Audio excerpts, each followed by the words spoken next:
Hello दोस्तों, बहुत बहुत स्वागत है आपका टारगेट विद चंद्रा में। और आज हम लोग बात करेंगे स्थानीय स्वशासन या पंचायती राज व्यवस्था के भाग 2 की। पिछले वीडियो में हम लोगों ने बात की थी पंचायती राज व्यवस्था में स्थानीय स्वशासन की कैसे आया, कहाँ से आया, इस तरीके की जितनी भी सारी चीज़ें थी उन पर हम लोगों ने बात की थी। 73वां 74वां संविधान संशोधन अधिनियम क्या है, कैसे वो पारित होता है, उसकी हमने बात की थी। आज हमारा मुख्य टॉपिक है ग्राम सभा, ग्राम पंचायत। और ग्राम सभा और ग्राम पंचायत के कार्य, उसके सदस्यों के कार्य, उनकी नियुक्ति कैसे होगी, उनका निर्वाचन कैसे होगा, कार्यकाल क्या होगा, इन सभी चीज़ों की बात हम यहाँ पर करेंगे। दोस्तों, वीडियो मतलब आपको पढ़ाने के पहले मैं आपको एक बात बता दूं कि आपको सिर्फ और सिर्फ मेरी बातें सुननी है ध्यान से। आप बोर्ड पर ज़्यादा जोर मत डालिएगा कि क्या लिखा हुआ है, आप सिर्फ बातें मेरी सुनिएगा और उसी से सारी चीज़ें आपकी क्लियर हो जाएंगी जो भी मैं यहाँ पे पढ़ाने आपको जा रहा हूँ।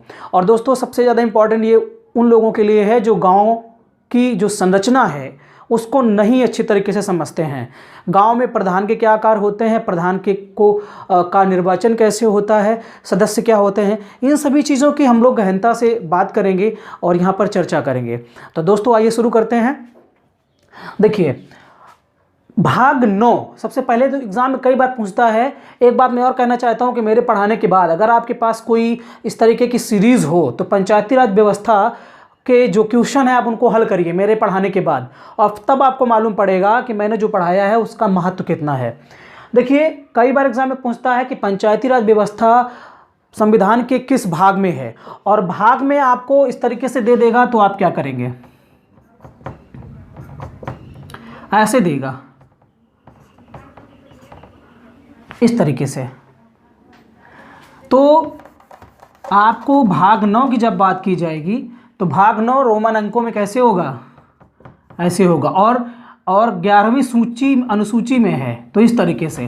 तो यहाँ पर कई तरीके से ऐसे ही प्रश्न पूछ करके फंसा देते हैं एग्जामिनर, तो आपको ये ध्यान रखना है। तो भाग 9 अनुच्छेद 243 से लेकर के 243 तक हम पंचायती राज व्यवस्था से संबंधित, वो चाहे ग्राम पंचायतें हों, क्षेत्र पंचायतें हों या जिला पंचायत हों, इन तीनों की हम लोग बात करते हैं। चूँकि पंचायती राज व्यवस्था जो है वो त्रिस्तरीय है।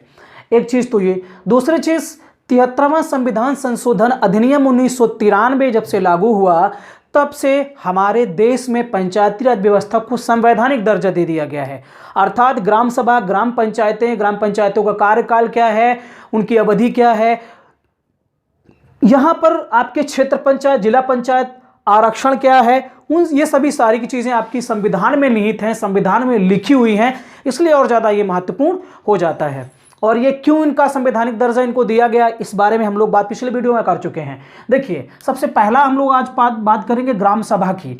ग्राम सभा क्या है, तो अनुच्छेद 343 के तहत इसकी परिभाषा दी गई है।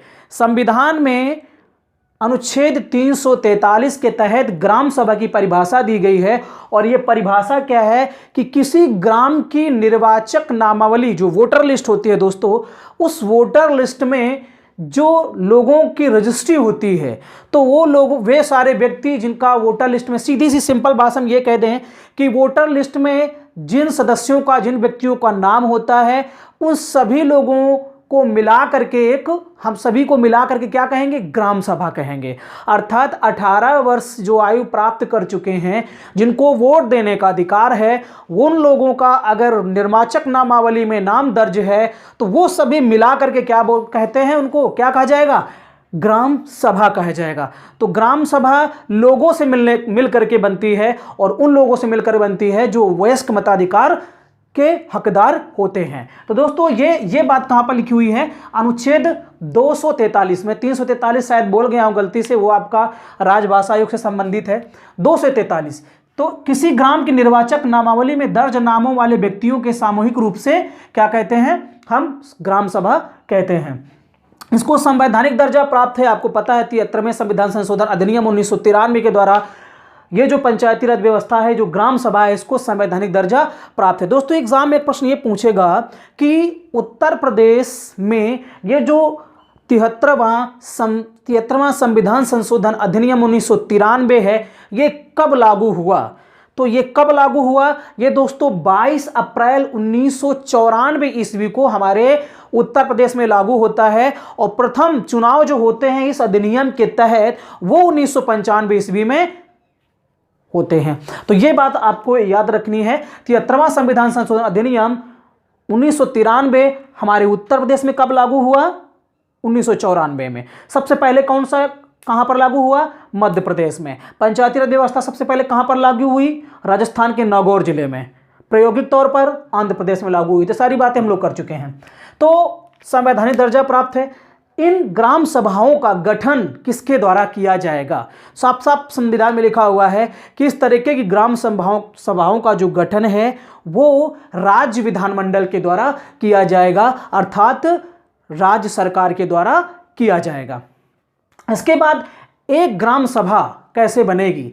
दोस्तों, कम से कम 1000 जनसंख्या जहां की है, अगर एक गांव की जनसंख्या 1000 है तो एक ग्राम सभा बनेगी। अगर एक गांव की जनसंख्या 1000 नहीं है तो अन्य गांवों को मिलाकर के 1000 पूरा किया जाएगा, तब एक ग्राम सभा बनेगी। इस तरीके से ग्राम सभा बनती है। तो कम से कम 1000 जनसंख्या पर एक ग्राम सभा बनती है और मैक्सिमम जो आपकी जनसंख्या है वो 3000 तक होनी चाहिए। ऐसा प्रावधान यहां पर किया गया है। इसके अलावा अनुच्छेद 243 का ए, या जिसको हम हिंदी में का कहेंगे, अभी हम लोगों ने बात की 243 की, जो कि आपका ग्राम सभा को परिभाषित करता है। 243 ए है, वो ये साफ साफ कहता है कि ग्राम सभा की जो शक्तियां हैं, ग्राम सभा के क्या कार्य होंगे, ग्राम सभा की क्या शक्तियां होंगी, क्या पावर्स होंगी, इनका प्रावधान या इनको कौन उपबंधित करता है, किसके द्वारा शक्तियां बनाई जाती हैं ग्राम पंचायतों के लिए? तो वो दोस्तों राज्य विधानमंडल के द्वारा। सीधी सी बात है, राज्य सरकार ही ये सारी व्यवस्था करती है कि ग्राम पंचायतों को कौन कौन सी शक्तियां दी जानी चाहिए। यहां पर मैं एक बात और कर लेता हूं कि कुल 11वीं अनुसूची में कुल 29 विषय हैं और इन 29 विषयों पर जो आपकी पंचायतें हैं उनको विधि बनाने का, कानून बनाने का अधिकार दिया गया है। हस्तांतरित किए गए हैं ये 29 विषय।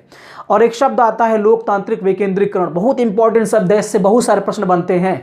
तो लोकतांत्रिक विकेंद्रीकरण के तहत क्या किया गया? 29 विषयों को हस्तांतरित किया गया राज्य सरकारों के पास, और राज्य सरकारें अब ये 29 विषय पर क्या करती हैं? कानून बनाने का अधिकार हमारी पंचायतों को देती है, चाहे वो ग्राम पंचायत हो, क्षेत्र पंचायत हो या जिला पंचायत हो। तो 11वीं अनुसूची में जो 29 विषय हैं, ये 29 विषय उस राज्य के विधानमंडल के द्वारा उस के ग्राम पंचायतों को, जिला पंचायतों को, क्षेत्र पंचायतों को दिया जाता है। तो ये जो विषय हैं ये आवंटित किए जाते हैं राज्य सरकार के द्वारा, राज्य विधानमंडल के द्वारा। तो अलग अलग राज्यों में अलग अलग भी हो सकते हैं। हम उत्तर प्रदेश की बात करेंगे तो उत्तर प्रदेश में 29 में से 16 विषय यहाँ की पंचायतों को विधि बनाने के लिए हस्तांतरित किए गए हैं या उनको दिए गए हैं। इन 29 विषयों पर वो क्या करते हैं? विधि बना सकते हैं। 29 विषयों में से 16, 29 विषय तो टोटल 11वीं अनुसूची में है, लेकिन 16 विषयों पर उत्तर प्रदेश की जो पंचायतें हैं वो क्या करेंगी कि अपना विधि या अपना कानून बना सकती हैं। ये बात यहां पर आपको याद रखनी है, वेरी इंपॉर्टेंट यहां पर ये विषय है। इसके बाद ग्राम सभा की बैठकों की बात करेंगे तो ग्राम सभा की प्रतिवर्ष 2 सामान्य बैठकें हैं। दोस्तों, बहुत सारा कंफ्यूजन रहता है। अक्सर स्टूडेंट्स क्या सोचते हैं कि हमें 5 मिनट में कोई ऐसा जादू कोई आकर के बता दे कि हमें सारी चीज़ें याद हो जाए और ज़्यादा लंबा वीडियो हो। जैसे यूट्यूब पे सर्च करते हैं, देखा कि अरे आधा घंटा से ऊपर वीडियो हो, लोग देखते नहीं हैं। कम ज्ञान, अधूरा ज्ञान कंफ्यूजन क्रिएट करता है दोस्तों। इसलिए गहनता से चीज़ों का अध्ययन करेंगे तो वो हमेशा आपके पास बना रहेगा और आप जब समझ जाएंगे चीज़ों को तो कभी भूलेंगी नहीं। इसलिए ज़्यादातर कोशिश करिए कि गहनता से चीज़ों का अध्ययन करिए, समय दीजिए। और लोग क्या करते हैं, 5 मिनट का वीडियो देखेंगे, उसमें थंबनेल लिखा रहता है कि ट्रिक के माध्यम से 5 मिनट में समझा देंगे। तो ट्रिक के माध्यम से कितना आपको बता देंगे? कोई देखिए, शॉर्टकट सफलता का कोई नहीं है और कोई इस प्रकार का जादू नहीं है। बस मेहनत ही एक ऐसा जादू है जिससे कि आप बहुत कुछ हासिल कर सकते हैं। तो यहाँ पर डीपली पढ़ना है, गहराई से अध्ययन करना है तो आपको समय तो देना ही पड़ेगा। मेरा पढ़ाने का तरीका यही है कि मैं गहनता से आपको अध्ययन कराने की कोशिश करता हूँ। तो अगर हम ग्राम सभा की, देखिए ग्राम सभा और ग्राम पंचायत दोनों में अंतर है, दोनों की बैठकों में अंतर है। हम दोनों की बात करेंगे, अभी हम सिर्फ बात कर रहे हैं ग्राम सभा की। तो ग्राम सभा की बैठकों की बात करेंगे तो प्रतिवर्ष सामान्य 2 बैठकें होंगी। ग्राम सभा की कितनी बैठकें होंगी? साल में 2। एक आपकी होगी खरीफ की फसल कटने के बाद, जिसको हम खरीफ की बैठक बोलते हैं, और दूसरी होगी रबी की फसल कटने के बाद, जिसको हम रबी की बैठक बोलते हैं। अब आपको यह पता होना चाहिए कि खरीफ की फसल क्या होती है। दोस्तों खरीफ की फसलें जो होती हैं जैसे कि धान आपका है, ज्वार, बाजरा, मक्का है, ये सारी जो फसलें हैं आपकी खरीफ की फसलों में आती हैं। अगर हम रबी की फसलों की बात करेंगे तो आपका गेहूं है, आपका चना है, सरसों है, और आपका लाही है, मटर है। तो ये जो फसलें हैं ये सभी आपके रबी फसलों में आती हैं, और इनकी कटाई के उपरांत एक बैठक होती है और धान की कटाई के बाद एक बैठक होती है। तो ये चीज़ आपको याद रखनी है। दो बैठकों के बीच 6 माह से अधिक का समय नहीं होना चाहिए। इसके अलावा एग्जाम में पूछा जा सकता है कि ग्राम सभा की बैठकों की अध्यक्षता किसके द्वारा की जाती है। दो प्रश्न है, ग्राम पंचायत की बैठक की अध्यक्षता किसके द्वारा की जाती है, और दूसरा प्रश्न है कि ग्राम सभा की बैठकों की अध्यक्षता किसके द्वारा की जाती है। दोनों प्रश्नों का एक ही आंसर है कि ग्राम पंचायत का जो प्रधान होता है वही ग्राम सभा की बैठकों का अध्यक्ष होता है, और वही ग्राम पंचायत की बैठकों का अध्यक्ष होता है। ग्राम सभा की बैठक दोस्तों वर्ष में 2 बार होती है, लेकिन अगर हम ग्राम पंचायत की बैठक की बात करेंगे तो ग्राम पंचायत की बैठक 1 महीने में 1 बार होती है। तो उसको भी हम लोग यहां पर पढ़ेंगे। मैं इसलिए साथ में बता देता हूं ताकि आपको चीजें सही से तुलनात्मक अध्ययन आपका हो सके। कुछ नोट पॉइंट है कि ये जो बैठक है, ये बैठक जो आपकी प्रशासनिक समिति होती है, जो एक प्राधिकारी होता है, उस प्राधिकारी की मांग पर, लिखित मांग पर, या जो आपके 1/3 सदस्य होते हैं ग्राम सभा के, उनकी मांग पर यह बैठक बुलाई जा सकती है। और जिस दिन वो जिस डेट को लिखित मांग करेंगे उस डेट से 30 दिन के अंदर, 30 दिन के भीतर इस बैठक को प्रधान के द्वारा बुलाया जाना चाहिए। अगर प्रधान नहीं बुलाता है तो दोस्तों क्या होगा, अगर प्रधान इस तरीके की बैठक नहीं बुलाता है तो जो आपका प्राधिकारी होगा, जो राज्य सरकार के द्वारा वहां पर लगाया गया है, वो प्राधिकारी क्या करेगा, इस बैठक को बुलाएगा और उसकी अध्यक्षता करेगा। ये यहां पर प्रावधान किया गया है। कोरम की बात करेंगे दोस्तों तो कोरम 1/3 होता है। ग्राम सभा की बैठकों का कोरम कितना होता है, 1/3। हो सकता है अन्य राज्यों का अलग अलग हो, मैं यहां सिर्फ यूपी की बात कर रहा हूं, इस वजह से ये यहां पर 1/3 है। ग्राम सभा, देखिए कई बार लोगों को लगता है कि ग्राम सभा क्या करती होगी। जब ग्राम सभा गांव के लोगों से मिलकर के बनती है तो इनका क्या महत्व है।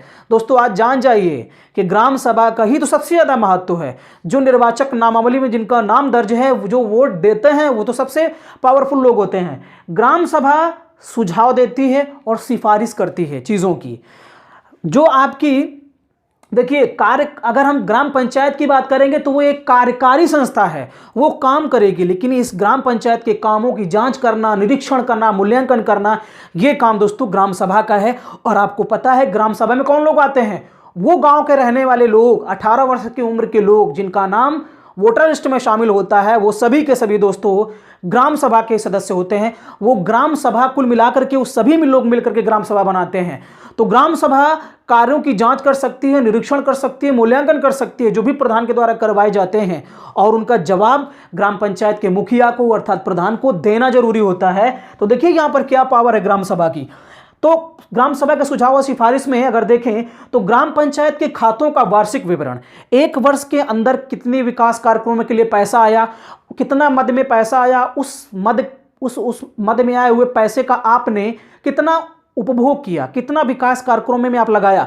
तो वार्षिक लेखा जोखा जो है उसकी मांग जो है वो ग्राम सभा के द्वारा की जा सकती है। जब बैठक बुलाई जाएगी तब देखिए कितनी बड़ी पावर है। ऐसा नहीं कि जब प्रधानी के चुनाव जब करते हैं और प्रधान बना देते हैं तो लोगों को लगता है बस अब गया हाथ से सब कुछ। ऐसा नहीं है, कोई भी निरंकुश नहीं। हमारे देश का प्रधानमंत्री भी संविधान के दायरे में है, तो ये प्रधान क्या चीज़ है। जब हमारे देश का प्रधानमंत्री और हमारे देश का राष्ट्रपति संविधान के दायरे में है, कॉन्स्टिट्यूशन के दायरे में है, तो प्रधान क्या चीज होती है। तो आपको सोचना चाहिए कि प्रधान भी अगर गलत करता है, संविधान का पालन नहीं करता है, सही से काम नहीं करता है, तो उसको भी उसके पद से हटाया जा सकता है। आज आप लोग ये जान लीजिए। तो ग्राम पंचायत के खातों का वार्षिक विवरण भी मांग सकती है ग्राम सभा। विकास कार्यक्रमों की रिपोर्ट भी मांग सकती है कि आपने कितना काम करवाया, कितना सरकारी पैसा आया, उस सरकारी पैसे का आपने कितना उपयोग किया, कितना गांव के विकास में लगाया। और आपको दोस्तों आप पता है कि स्वामित्व योजना भी प्रधानमंत्री जी के द्वारा चलाई गई, अभी हाल ही में घोषणा की गई है। और वैसे भी जितना भी ग्राम पंचायत के कार्य होते हैं, कितना पैसा बजट में आया, उसका कितना उपभोग हुआ गांव के विकास के लिए, उसका पूरा डाटा जो है वो ऑनलाइन है, कभी भी आप देख सकते हो साइट पे जाकर के। तो जागरूक होने की आवश्यकता है दोस्तों, और जागरूकता ही, और ये जागरूकता आएगी कैसे? शिक्षा से आएगी। और जब हम जागरूक होंगे, शिक्षित होंगे वास्तव में, तभी तो हम सवाल कर सकते हैं और तभी हमारा सही से विकास होगा। और नहीं तो आप देखते ही हो कि क्या होता है स्थिति, जितना पैसा आता है उसका लोग 80% खा जाते हैं, और आपको पता ही है कि क्या कैसे विकास होता है। इसके अलावा सभी वर्गों के बीच एकता व समन्वय की अभिवृद्धि की मांग कर सकती है। ग्राम सभा ये कह सकती है कि उस ग्राम सभा में रहने वाले सभी जो लोग हैं, चाहे वो किसी भी जाति के हों, किसी भी धर्म के हों, महिला पुरुष कोई भी हों, सभी के बीच में समन्वय स्थापित होना चाहिए।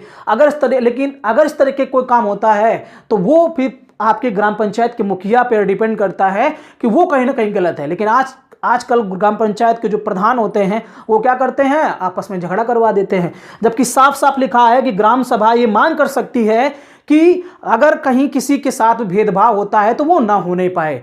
तो ये भी दोस्तों जान लीजिए। इसके अलावा प्रौढ़ शिक्षा कार्यक्रम, प्रौढ़ शिक्षा का कार्यक्रम है जो एडल्ट लोग हैं, जो बड़े लोग हैं, 18 वर्ष के लोग हैं, 15-16 वर्ष के लोग, 18 वर्ष के ऊपर के लोग हैं, वो लोगों की शिक्षा का प्रावधान की मांग भी ग्राम सभा ग्राम पंचायत के मुखिया से कर सकती है। क्योंकि बहुत सारे बच्चे ऐसे होते हैं जो पढ़ाई छोड़ देते हैं, बाद में पढ़ने में मन नहीं लगता है। तो इस तरीके के कार्यक्रम चलाए जाएंगे तो उनमें भी क्या है, ग्राम सभा इस तरह के कार्यक्रमों की मांग कर सकती है। और भी जो राज्य विधानमंडल के द्वारा इस तरीके के पावर ग्राम सभा को दिए जाएंगे, उन सभी पर वो ग्राम पंचायत से क्या कर सकती है?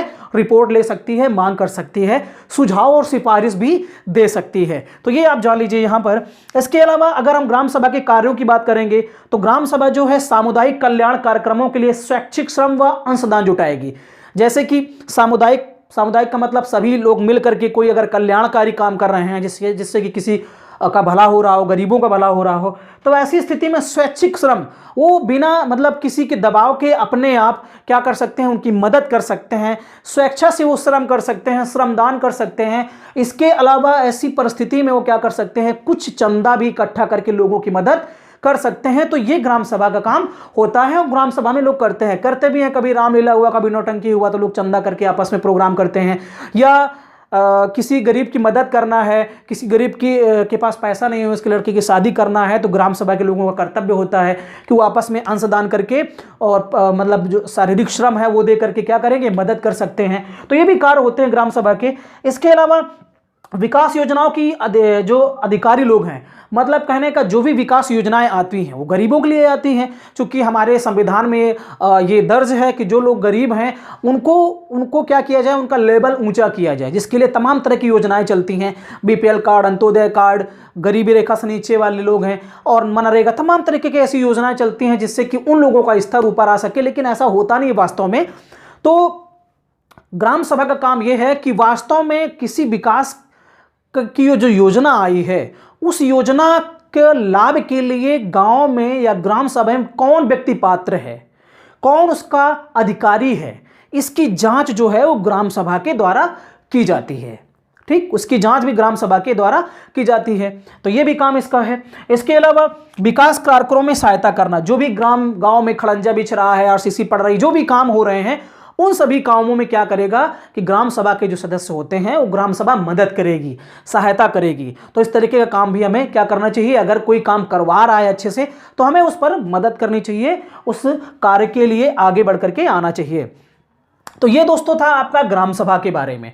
उसके बाद हम लोग पढ़ते हैं ग्राम पंचायत। देखिए ग्राम पंचायत क्या है। ग्राम सभा को आपने समझा कि जितने भी लोग हैं जिनका वोटर लिस्ट में नाम शामिल है उन सभी को मिला करके ग्राम सभा बनती है।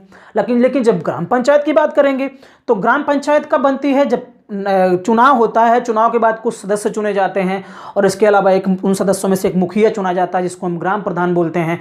तो प्रधान और कुल मिलाकर के अन्य सदस्य जो हैं वो सदस्य कितने हो सकते हैं उसकी बात हम लोग अभी करेंगे।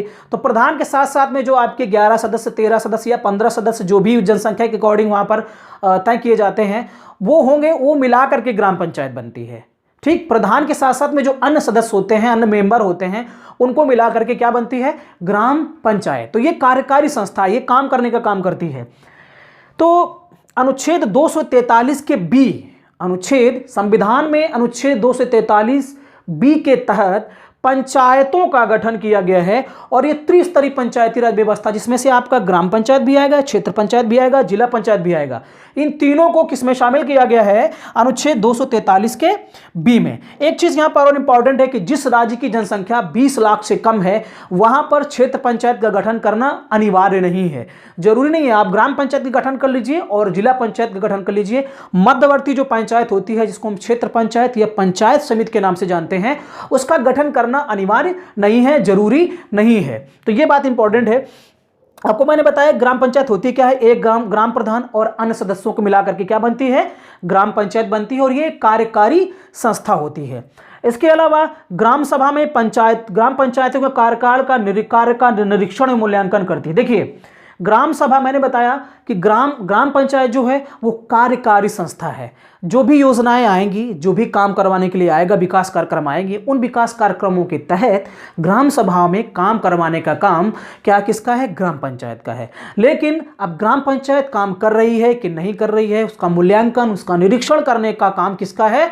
ग्राम सभा का है। तो दोस्तों, ग्राम सभा मजबूत हो गई ग्राम पंचायत की जगह पर। हाँ, हालांकि पावर तो ग्राम पंचायत के पास में है, लेकिन जांच और निरीक्षण करने का काम किसके पास है? ग्राम सभा के पास है। और ग्राम सभा दोस्तों याद रखिए कि कौन है? उस गांव के वो लोग जिनका नाम वोटर लिस्ट में शामिल है, उन सभी को मिलाकर के ग्राम सभा बनती है। तो सभी मिलकर के जांच कर सकते हैं इसकी। अगर हम बात करें सदस्यों की, जो मेंबर होते हैं तो जनसंख्या के अकॉर्डिंग होते हैं। जैसे कि 1000 की जनसंख्या पर 9 सदस्य होते हैं। 1000 से 2000 तक, 2000 से कम, 1000 से 2000 तक जो जनसंख्या मतलब सदस्य होते हैं वो 11 सदस्य। अगर जनसंख्या 1000 है तो 9 सदस्य। 1000 से अधिक और 2000 से कम है तो कितने सदस्य? 11 सदस्य। 2000 से अधिक और 3000 से कम तो 13 सदस्य। 3000 से अधिक अगर जनसंख्या है तो 15 सदस्य। सिर्फ यहां तक प्रावधान किया गया है। इससे ज्यादा जनसंख्या होगी तो फिर क्या होगा? जो परिसीमन होगा उसके तहत उसको क्षेत्र पंचायत में जोड़ा जा सकता है या और भी कुछ काम किया जा सकता है। तो संविधान में सिर्फ आपका यही है कि 3000 से अधिक तक 15 सदस्यों का चुनाव किया जा सकता है। ग्राम पंचायत की बैठकों की बात करेंगे तो प्रत्येक महीने में कम से कम एक बैठक, ग्राम पंचायत की प्रत्येक महीने में कम से कम एक बैठक, अर्थात हर महीने एक बैठक होगी। और यह बैठक कब से होगी?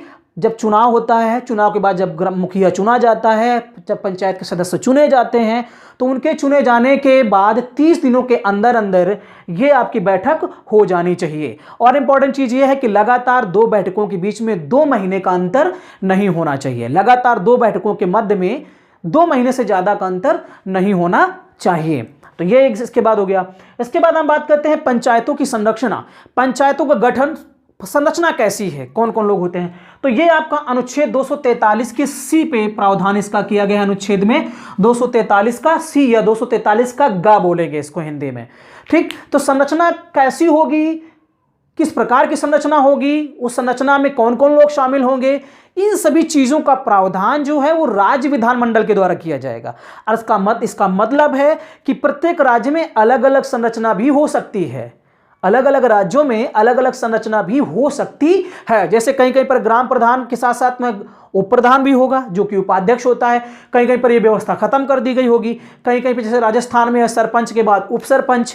तो ये संरचना कैसी होगी ये उस राज्य की राज्य विधानमंडल के ऊपर डिपेंड करता है, ये आप जान लीजिए। इसके अलावा प्रधानों का चुनाव, प्रधान जो होता है वो ग्राम पंचायत का अध्यक्ष होता है और जहां पर उप प्रधान होते हैं वहां का उप प्रधान क्या होता है? ग्राम पंचायत का उपाध्यक्ष होता है। और जहां उप प्रधान होते हैं वहां पर क्या होता है कि प्रधान उपस्थित नहीं है तो जो बैठकें होती हैं उनकी अध्यक्षता कौन करता है? उपाध्यक्ष करता है। तो ये आप जानते रहिए। इसके अलावा प्रधानों का चुनाव कैसे होता है? आपको पता है कि निर्वाचक नामावली में रजिस्ट्रेड जो व्यक्ति होते हैं, जिनका नाम निर्वाचक नामावली में होता है, उन्हीं में से कोई एक प्रधान चुना जाता है। लेकिन वो जिनका नाम निर्वाचन वोटर लिस्ट में है, जिनका नाम वोटर लिस्ट में है, उन्हीं में से कोई एक व्यक्ति, अब वो आपस में अपने में से एक व्यक्ति को चुन लेते हैं। इसका मतलब है कि जो प्रधानी का चुनाव लड़ रहा है, अगर उसका वोटर लिस्ट में नाम नहीं है तो वो चुनाव नहीं लड़ सकता है, क्योंकि संविधान में साफ साफ कहा गया है कि अपने में से ही वो प्रधान का चुनाव करेंगे, अपने में से ही चुनाव करेंगे। अर्थात निर्वाचक नामावली में रजिस्ट्रीकृत व्यक्तियों द्वारा अपने में प्रत्यक्ष निर्वाचन द्वारा प्रधान का चुनाव किया जाता है। इंपॉर्टेंट यह है कि प्रधान का चुनाव कैसा होता है, प्रत्यक्ष होता है या अप्रत्यक्ष होता है। प्रधान का चुनाव प्रत्यक्ष होता है, अर्थात ग्राम सभा के जितने भी लोग हैं वो लोग क्या करते हैं कि वोट करते हैं। 18 वर्ष के ऊपर जो गांव के लोग हैं वो वोट करते हैं, तो प्रत्यक्ष प्रधान का चुनाव होता है, प्रत्यक्ष सदस्यों का चुनाव किया जाता है। लेकिन एग्जाम में सबसे ज़्यादा इंपॉर्टेंट ये है कि दोस्तों ये बताइए कि अप्रत्यक्ष चुनाव किसका होता है पंचायतों में। तो याद रखिए, जो आपका उप प्रधान होता है उसका निर्वाचन भी कैसे होता है, अप्रत्यक्ष होता है। अर्थात जो सदस्य चुने जाते हैं वो सदस्य अपने में एक उप प्रधान चुन लेते हैं। तो क्या होता है, हम जो आम नागरिक हैं वो लोग उसमें शामिल नहीं होते हैं, उनके द्वारा चुना गया व्यक्ति जो सदस्य होता है वो क्या करता है, उसी में से आपस में एक उपाध्यक्ष बना लिया जाता है, उप प्रधान बना लिया जाता है। तो अप्रत्यक्ष चुनाव हो गया। इसके अलावा ब्लॉक प्रमुख, दोस्तों जो ब्लॉक का प्रमुख होता है उसका चुनाव भी अप्रत्यक्ष तरीके से होता है। उसमें वयस्क मताधिकार के द्वारा जो आम लोग हैं वो चुनाव में शामिल नहीं होते हैं, बल्कि जो एक बीडीसी होता है, ब्लॉक डेवलपमेंट कमेटी, उनके द्वारा मिला करके सारे लोग वोट देते हैं, वो ब्लॉक डेवलपमेंट कमेटी जिसको हम बीडीसी बोलते हैं। तो बीडीसी वाले जितने भी लोग होते हैं वो आपस में एक अपना एक ब्लॉक प्रमुख चुनते हैं। तो ऐसा भी है, ब्लॉक के मेंबर जो हैं ब्लॉक का प्रमुख का निर्वाचन करते हैं। जिला अध्यक्ष का चुनाव भी दोस्तों अप्रत्यक्ष तरीके से होता है, और इसका चुनाव जो होता है वो जिला पंचायत सदस्यों के द्वारा अपने में किया जाता है। अर्थात जितने भी जिला पंचायत सदस्य चुने जाएंगे, क्योंकि इनका जिला पंचायत सदस्य का निर्वाचन तो प्रत्यक्ष तरीके से होता है, हम लोग वोट देते हैं। उन जिला पंचायत सदस्यों ने वो लोग फिर क्या करते हैं कि जितने भी जिला पंचायत सदस्य चुने जाते हैं वो अपने में एक जिला अध्यक्ष चुनते हैं। तो वो अपने में अपना चुनाव करते हैं, इसलिए वो कैसा चुनाव हो गया, अप्रत्यक्ष निर्वाचन हो गया। तो इसके अलावा जो जिला उपाध्यक्ष होता है उसका चुनाव भी दोस्तों अप्रत्यक्ष तरीके से होता है। तो ये याद रखना आपका, यहां ये इंपॉर्टेंट हो जाता है। एग्जाम में ये पूछा जा सकता है कि यदि सामान्य निर्वाचन में प्रधान का निर्वाचन ना हो, वैसे संभवतः ये जल्दी से होता नहीं है कि प्रधानी का चुनाव हो और कोई प्रधान न चुना जाए, लेकिन फिर भी ऐसा प्रावधान है कि अगर ऐसी स्थिति आती है कि सामान्य निर्वाचन हुआ और उस निर्वाचन में कोई प्रधान न चुना गया हो, तो ऐसी स्थिति में फिर क्या होगा। ऐसी स्थिति में यह होगा कि सरकार के द्वारा विहित जो प्राधिकारी है वो क्या करेगा कि एक प्रशासक नियुक्त कर सकता है। अगर जो मेंबर हैं वो भी न चुने गए हों, पर्याप्त मेंबर अगर न चुने गए हों, तो फिर क्या होगा कि वो अलग से एक प्रशासक नियुक्त करेगा, ठीक, या खुद प्रशासक के रूप में काम करेगा। वो विहित प्राधिकारी जो सरकार के द्वारा नियुक्त किया गया है वो काम करेगा काफी दिन तक। लेकिन अगर बाद में राज्य विधानमंडल को ये लगता है कि अब ग्राम पंचायत का संगठन हो सकता है, संगठित की जा सकती है, तो फिर वो चुनाव करवा देगा। भले वो जो प्राधिकारी है जो कि वहां के सरपंच के रूप में काम कर रहा है उसकी अवधि भले पूरी ना हुई हो, भले अवधि उसकी पूरी ना हुई हो, लेकिन राज्य विधानमंडल को ऐसा समाधान हो जाता है कि वहां की ग्राम पंचायत अब संगठित की जा सकती है, अर्थात चुनाव कराए जा सकते हैं। तो वो तत्काल चुनाव का आदेश देगा और फिर चुनाव होंगे, फिर नया आपका ग्राम पंचायत का प्रधान और सदस्य चुने जाएंगे। तो ये इस तरीके की स्थिति में होता है।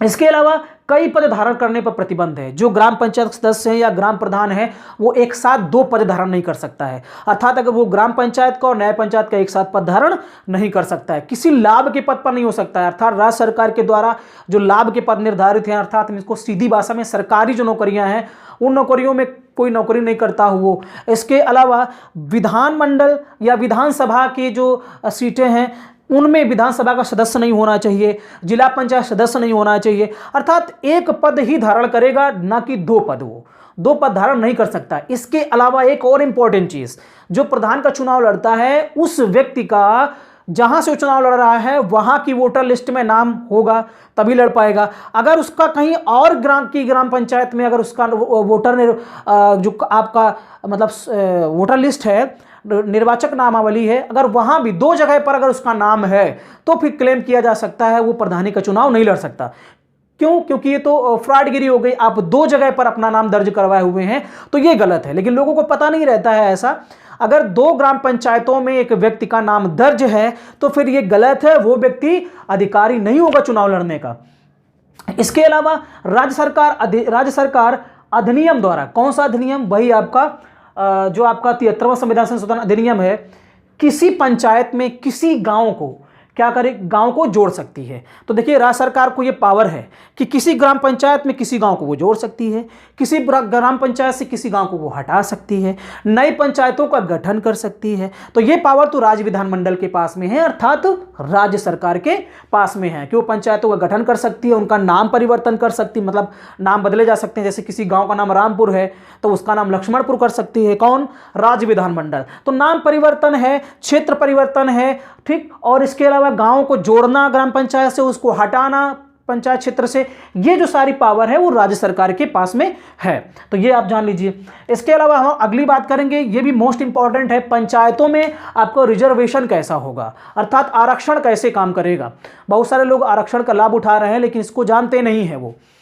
देखिए पंचायतों में आरक्षण की बात करेंगे तो अनुच्छेद 243 के डी के तहत पंचायतों में किस प्रकार का आरक्षण होगा, इसका प्रावधान आपका संविधान में अनुच्छेद 243 के डी में किया गया है। अब कैसे किया गया है? देखिए जो आपका अनुसूचित जाति है, अनुसूचित जनजाति है और जो ओबीसी है, वह महिलाओं के लिए आरक्षण का प्रावधान आपके अनुच्छेद 243 के डी में किया गया है। हालांकि पहले ओबीसी को इस तरीके का आरक्षण नहीं था, वो ये कहा गया था कि राज्य विधानमंडल चाहे तो वो आरक्षण दे सकती है, इस तरीके का प्रावधान था। लेकिन दोस्तों आपको पता है कि एक संविधान संशोधन किया गया और उस संविधान संशोधन के तहत जो आपका पिछड़ा वर्ग आयोग है उसको संवैधानिक दर्जा दिया गया और अब आपको ओबीसी को भी आरक्षण यहां पर वही आपका 27% जो आरक्षण है वो राज्य विधानमंडल के द्वारा दिया गया है। वैसे यहां पर प्रावधान यह किया गया है कि SC ST को जो संविधान में आरक्षण दिया जाएगा वो उनकी जनसंख्या के अकॉर्डिंग दिया जाएगा। अगर उस देश की जनसंख्या में 30% जनसंख्या ST की है तो 30% लोगों को आरक्षण दिया जाएगा। अगर ST लोगों की मान लो 15% है या 7% है तो उनको 7% आरक्षण दिया जाएगा। तो उनकी जनसंख्या के आधार पर उनको आरक्षण सीटों में दिया जाएगा। यह प्रावधान आपका अनुच्छेद 243 के डी में है। इसके अलावा महिलाओं में पंचायतों के कुल जो 1/3 स्थान हैं वो महिलाओं के लिए आरक्षित होंगे। पंचायतों के जितने भी स्थान हैं उन स्थानों में 1/3 भाग जो हैं उनमें महिलाएं चुनी जाएंगी। ये इंपॉर्टेंट है। और एक चीज सबसे ज्यादा इंपॉर्टेंट ये है कि ये महिलाओं सभी वर्ग की, किसी एक वर्ग की नहीं, सभी वर्ग की, अर्थात 1/3 स्थान जो महिलाओं के लिए आरक्षित है इसमें SC और ST की महिलाएं भी हैं और सामान्य की भी महिलाएं हैं, OBC की महिलाएं हैं, सभी वर्ग की महिलाएं हैं। यहां पर इस तरीके का भेदभाव नहीं किया गया है। और यह काम जो है, वैसे संविधान में तो व्यवस्था पहले से ही थी मूल संविधान में, लेकिन इसको कार्यान्वित कराने का काम श्री राजीव गांधी जी के द्वारा करवाया गया 1989 ईस्वी में। और वो कब करवाया गया? जब ग्राम पंचायत से संबंधित 64वां संविधान संशोधन अधिनियम उनके द्वारा लोकसभा में पारित करवाया जाता है। उस समय उन्होंने बात रखी थी कि पंचायतों में भी 1/3 स्थान महिलाओं के लिए होना चाहिए, ठीक, जिसको हम 33% बोलते हैं। इसके बाद इसके अलावा आरक्षण चक्रानुक्रम से आवंटित किया जा सकता है। जो गांव में सीटों का जो आरक्षण होता है वो चक्रानुक्रम में होता है, अर्थात चक्र के रूप में। OBC जैसे OBC है, ये SC ST है, फिर OBC है, फिर महिला है, फिर सामान्य है, इस तरीके से सीटें आती। गांव के लोगों को पता होता है कि इस वर्ष प्रधानी की कौन सी सीट आने वाली है, वो इसलिए पता होता है क्योंकि एक चक्र होता है, इसके बाद ये आएगा, इसके बाद ये आएगा, इसके बाद ये आएगा, SC ST OBC जनरल महिला, इस तरीके से एक चक्र बनता है। चक्र के आधार पर सीटों का आवंटन किया जाता है, इसलिए लोगों को पता भी रहता है। यही व्यवस्था पंचायत अध्यक्ष के लिए भी होती है। जो पंचायत के अध्यक्ष होते हैं यही व्यवस्था उनके लिए भी लागू होगी, कुछ अलग से लागू नहीं होगी। इनके लिए भी जो आरक्षण होगा वो उसी तरीके से लागू होगा। SC व ST के लिए आरक्षण अनुच्छेद 334 में निर्दिष्ट अवधि तक लागू रहेगा। बहुत इंपॉर्टेंट प्रश्न यहां से बन सकता है कि अनुच्छेद 334 में क्या है। दोस्तों अभी पिछले जो आपका 126वां, तो दोस्तों SC व ST के लिए आरक्षण अनुच्छेद 334 में निर्दिष्ट अवधि तक लागू रहेगा। यह संविधान में व्यवस्था की गई अनुच्छेद 334 में। जब संविधान शुरू में लागू हुआ था उस समय आरक्षण सीटों में आरक्षण, लोकसभा सीटों में और विधानसभा की सीटों में जो आरक्षण था वो 10 वर्ष के लिए बढ़ाया गया था एससी और एसटी के लिए। ऐसे करके 10-10 वर्ष करते करते 70 वर्ष तक बढ़ाया गया। अर्थात अभी जो आपका 25 जनवरी 2020 को ख़त्म होने वाला था, तो ये उस समय से लेकर के 7 बार बढ़ाया गया, अर्थात 70 वर्ष तक के लिए बढ़ाया गया था। तो 25 जनवरी 2020 को ये आरक्षण एससी और एसटी के लिए लोकसभा में और विधानसभा में ख़त्म होने वाला था, और ये इसको बराबर जारी रखने के लिए हर बार संविधान में संशोधन किया गया है। तो 5-6 संशोधन तो वो ऐसे ही साथ हो गए, और इसके बाद ये संशोधन एक फिर किया गया। तो इसके लिए 126वां संविधान संशोधन विधेयक लाया गया 2019 में, दिसंबर 2019 में, क्योंकि ये प्रावधान है कि ये आरक्षण अगर एक बार ख़त्म हो गया और उसके पहले इसको बढ़ाया नहीं गया तो हमेशा के लिए ख़त्म हो जाएगा। इसीलिए 2019 में, चूंकि जनवरी 2020 में 25 जनवरी 2020 में ख़त्म हो रहा था, तो 2019 दिसंबर 2019 में क्या किया गया कि ये संशोधन विधेयक लाया गया और इसको पारित करवा दिया गया और फिर 10 वर्ष के लिए बढ़ा दिया गया। तो ये व्यवस्था जो है 334 अनुच्छेद में है।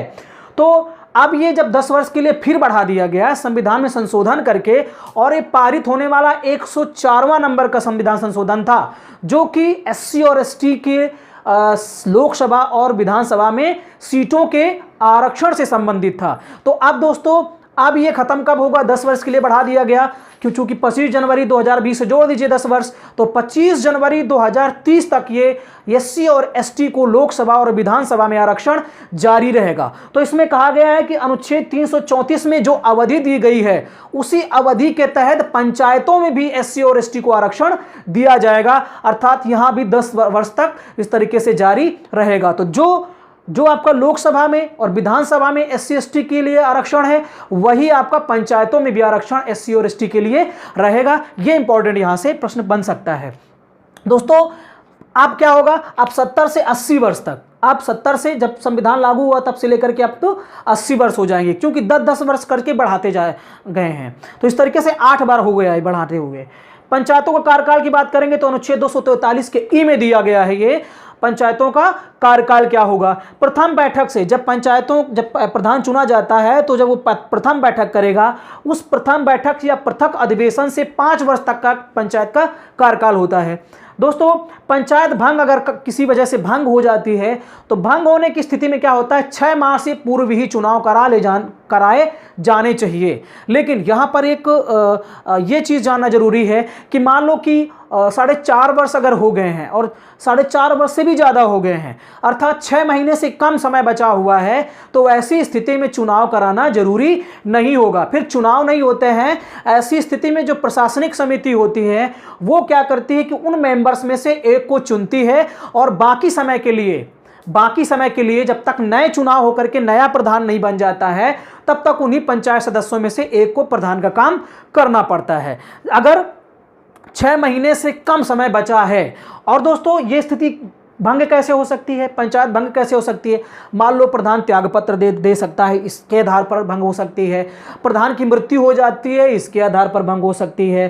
प्रधान को हटा दिया जाता है, इसके आधार पर भंग हो जाती है। तो अगर किसी भी तरीके से प्रधान का पद खाली हो जाता है, तो ऐसी स्थिति में अगर ज़्यादा समय बचा हुआ है, तो ज़्यादा समय में क्या होगा? 6 महीने के अंदर अंदर चुनाव करा लिया जाएगा, और जो शेष बचा हुआ समय है, मान लो 3 वर्ष के बाद में क्या होता है? प्रधान की मृत्यु हो जाती है, तो इसके बाद 6 महीने के अंदर अंदर क्या होगा? चुनाव हो जाएगा। चुनाव के बाद जो शेष अवधि बचेगी 5 वर्ष की, जो 5 वर्ष तक की जो अवधि में शेष जो बचेगी, चूंकि 3 वर्ष तो पहले वाला रहा है, तो मान लो अगर 2 वर्ष की जो अवधि है उसके लिए नया प्रधान चुना जाएगा, ना कि 5 वर्ष के लिए। लेकिन 6 माह से कम समय बचा हुआ है, जो ग्राम पंचायत का कार्यकाल होता है 5 वर्ष, उसमें से 6 महीने से कम समय बचा हुआ है, तो ऐसी स्थिति में क्या होगा? चुनाव नहीं होंगे। और ऐसी स्थिति में जो आपकी गांव की समिति होती है, वो गांव की समिति में से जो सदस्य होते हैं, जिसको मेंबर बोलते हैं, तो उन मेंबर में से क्या होता है? जो सरकार के द्वारा विहित प्राधिकारी होता है, अधिकारी होता है, ऑफिसर, वो क्या करेगा? उन्हीं सदस्यों में से एक को चुन लेगा बाकी समय के लिए, जब तक कि नया चुनाव नहीं हो जाता है, नया प्रधान नहीं चुन लिया जाता है। तो ये आप चीज समझ लीजिए, आपको समझ में आ गया होगा। तो पुनर्गठित पंचायत का कार्यकाल शेष अवधि के लिए होता है, ना कि 5 वर्ष के लिए होता है। इसके बाद शपथ की बात करेंगे तो शपथ तो न्यायिक नियत जो प्राधिकारी होता है उसके समक्ष जो है वो प्रधान शपथ लेता है, लिखित तौर पर शपथ लेता है। ठीक, इसके अलावा रिक्ति की बात करेंगे तो रिक्ति प्रधान पद की कैसे हो सकती है? पद त्याग से, या नियत जो प्राधिकारी होता है पद त्याग करेगा तो अपना त्याग पत्र किसको देगा? जो नियत प्राधिकारी होता है सरकार के द्वारा उसको अपना त्याग पत्र देगा और पद त्याग कर देगा। इसके अलावा दोस्तों मृत्यु हो जाने पर एक चीज और इंपॉर्टेंट है, अगर प्रधान शपथ लेने से इंकार कर देता है, शपथ और प्रतिज्ञा लेने से इंकार कर देता है, शपथ नहीं लेता है, तो इसका मतलब यह समझा जाएगा कि उसका पद खाली है, उसने अपने पद को छोड़ दिया है। तो इस आधार पर भी उस प्रधान का पद खाली माना जाएगा।